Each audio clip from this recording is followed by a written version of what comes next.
If you know your history, then you will know where you are coming from, and in whatever you do, seek wisdom. Knowledge is power. Inugo maka the book Hip Hop and Igbo Culture, authored by Martin Ifeanyichukwu Ekezie Ezanumba the First. Metal of There is a great insight in hip hop and Igbo culture. You can get this book or pick it up at a bookshop in St. Teresa's Catholic Church, Omonya, or pick it up at Joseph's Bookshop, Book to the Nation, 8 Uguta Road, opposite DMGS Onitsha. Call 080-3338-2643 or 080-3791-7242. Go to www.amazon.com, search for Hip Hop and Igbo Culture by Martin Ifeanyichukwu Ekezie. For further information on how to get this book, please call 080-3916-7049 or you WhatsApp 080-6579-6599.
If you know your history, then you will know where you are coming from, and in whatever you do, seek wisdom. Knowledge is power. Inugo maka the book Hip Hop and Igbo Culture, authored by Martin Ifeanyichukwu Ekezie Ezanumba the First. Metal of There is a great insight in hip hop and Igbo culture. You can get this book or pick it up at a bookshop in St. Teresa's Catholic Church, Omonya, or pick it up at Joseph's Bookshop, Book to the Nation, 8 Uguta Road, opposite DMGS Onitsha. Call 080-3338-2643 or 080-3791-7242. Go to www.amazon.com, search for Hip Hop and Igbo Culture by Martin Ifeanyichukwu Ekezie. For further information on how to get this book, please call 080-3916-7049 or you WhatsApp 080-6579-6599.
loud and look at the camera.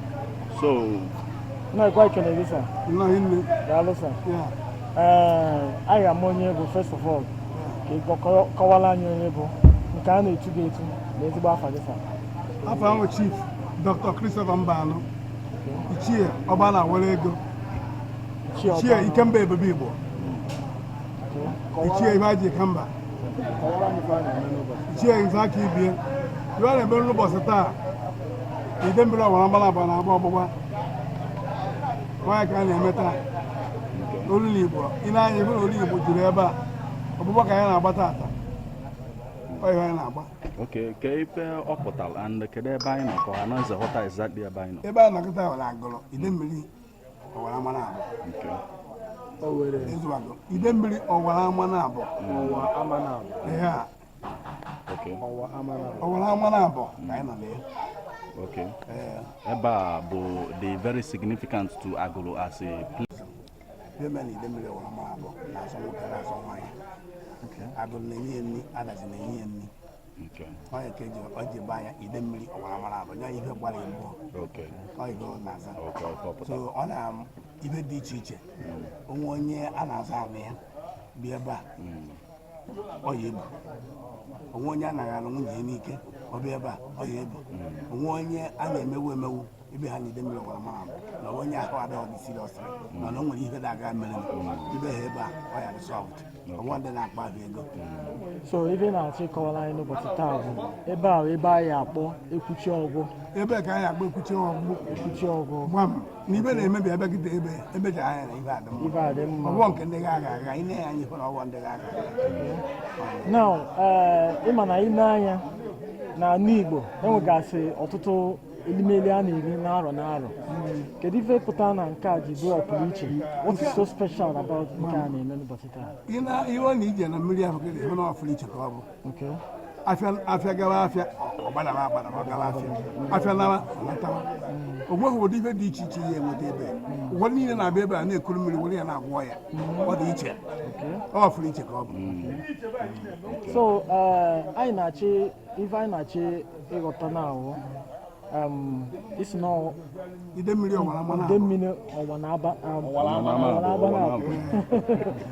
okay, so Kedu even a gossip na Nibo, especially in Agolo town. Kedu even a gossip. Oh, what's also Agolo? Makagala Nibo Nine. Con a gossip. On a gossip, even Swelly can no one even die. If you are tough that back. Obodo. Okay. Also, I'm going to call him. Maybe only me when nobody did it. Mana Yoruba, Mana Hausa. If you high, if you perform. Okay. All right. I know one can about days, and I say only do to Nri. I know can it is simply enough and Bogaseba. Okay. Liberation. Okay. Liberation. No, on this year about. So, we are not an Anike. No one I do. And I got here. Do to know where money. Be able to carry on. Oh, you may maybe or even Gaga, or even Magic, or even Wild. Okay, finally from me. I am onye ji ofo eba. Kedu oge onye ji ofo bido ji ofo eba. Which year from which year we rite onye nke aka? From which year ko bido? Ejimofia. Okay, go ajo. Ejimofia. Okay. Onye àwọn ndị ji ofo eba. Okay. Wo year and ko gbo na boje market. Boje money. Ibuoye. Okay. Na emere year ona ha awo government work. Egbeke. Ema gono na ihe anyị ji ajụkwa n'ihe niile anyị na-ajụ bụ na ebe a enwego historical events record even in the country bụ Nigeria over time ma ife mekasị during the war and some of them and ndị na-ege ntị na watch ihe anyị na-emekịta ga-like ịma some of these things those events nwere to do with this place enwegasị testimonies of mgbe during the war that no shield some people from Ifenemegas during that war and all of that. So, no, behind an ejela anya ka akọwalọ ha na eze. Obe ko yibo ji na anya we all this storage in there ba. Okay. na-ehu tourism nne Ogodi Hotel. Golden Hotel n'ebe a ọ dị cool onweghị ihe ahụ kwesịkwa onwe na-echekwa ebe niile n'ebe anwa ebe niile wee nọrọ jụụ ọ ga ka eji agba Idemili Amanabor ọ na-arụ ọrụ furu iche ọ bụghị ọrụ ndị wayo ọwụọ ndị gara gara gara ibe ebe a nwakwa ibe ọ dịghị mma agwa gị pụwa anaghị egbu mmadụ anaghị eme mmadụ ihe ọjọọ inekwu anya ebe ube ji mara na Jesu Kristi ọ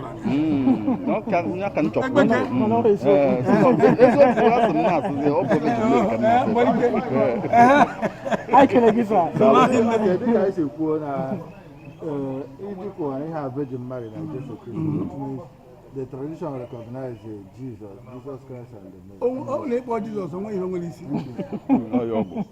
Onye ahụ nọmba 1. Peter Ikuru ọzọ.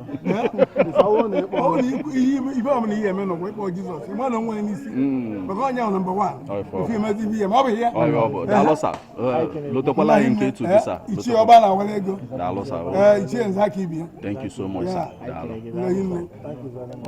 It's good to know. That's a good one. I message anyone I guess that's it to you, sir. Biko ka amata onye bụ first of all. Ọmụwa bụ Akajiọfọ, Idemili Cultural Center. Akajiọfọ, Idemili Cultural Center. Center African Botanic. Ọmụwa bụ nwa Musa. Ọmụwa nọchiri anya nna m. Afọ m bụ Ngozi Patrick Obi. Ọzọ Akụnne. Okay. Answer it. Okay. First of all, Ogwan nochitere nna gị. Nna m. Kedu afa nna gị? Afa nna m bụ Chief Dr. Raf Ndidorobi. Musa na-agụrụ. Ọnọdụ ugo adịghị egbe mma. Nna na-emelụ.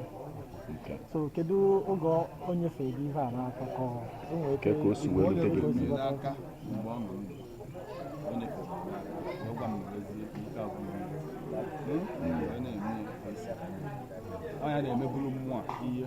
Mgbe sị ka m bịakwa mekwu ka esi eme. Ndị Akajiọfọ nọ sị wee kpakọta ọnụ wee kwuo n'udo ka anyị gbalụ mmụọ ọgbụgbụ ya ka anyị na-agbata Idemili ọmara awa na ya ka anyị na-agba ọgbụgbụ ya.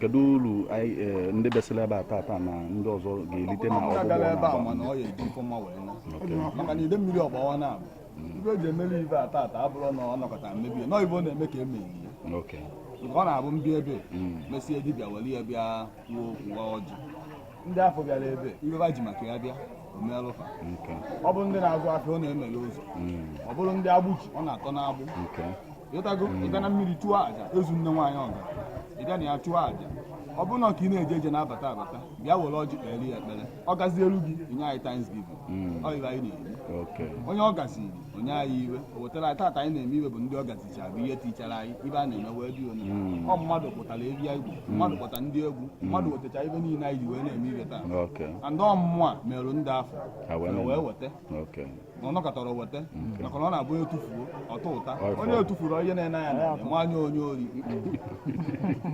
Okay, ekene gị. Okay, from oge na-akọwala anyị onye bụ isi na cultural center. Idemili Cultural Center. Idemili Cultural Center. Okay, kedu ihe ị mere eji nye gị ọmpa anyị bụ Chief Dr. Raf Ndidorobi onye bụ the founder of Idemili Cultural Center na Anambra State. Onye ọbụla nwere onye amara ya. Thank you very much. Okay. So much. So kedu ọfọdụ na-agọrọ ndị niile bịa n'ụbọchị taa? Ọfọdụ na-agọrọ ndị na-ebịa tata bụ ogologo ndụ arụ isi ike mkpa ọbụla onye bubi ebe na ọ na-anarụ bie ọbụna ọsọ ọbụbie maka na Idemili ọmara ha bụ ochie dike na-alụsị n'ume Owere Agụ na o nwere onye amara ya alụsị na-eme ile ka ọ na-ele ịtago na m na-emeli ya ibe a bụ n'ihi ọ merụ m ya ka m ji bido dibịa na mbido dibịa mbịa kpọkuo ya ọ na-aza m anya mgbe m ji wee kwado anyị wee dịkọta ọnụ ka esi adị wee merie ka esi emerie mbọsị gburu gboo nọibe anyị na-eme omenanị ka anyị na-eme ibe a nọibe nna anyị balapụrụ anyị ka anyị kọntinu na-eme na onye mere ibe nna ya emela alụ.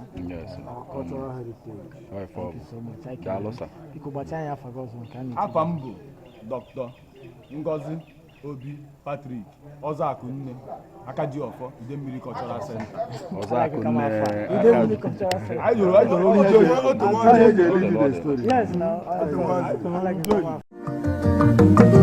Inú wa wà nílé, inú wa nílé, nígbà If you know your history, then you will know where you are coming from. And in whatever you do, seek wisdom. Knowledge is power. Inugo Maka the book, Hip Hop and Igbo Culture, authored by Martin Ifeanyichukwu Ekezie Ezanumba the First. Metal of There is a great insight in hip hop and Igbo culture. You can get this book or pick it up at a bookshop in St. Teresa's Catholic Church, Omonya, or pick it up at Josin Bookshop.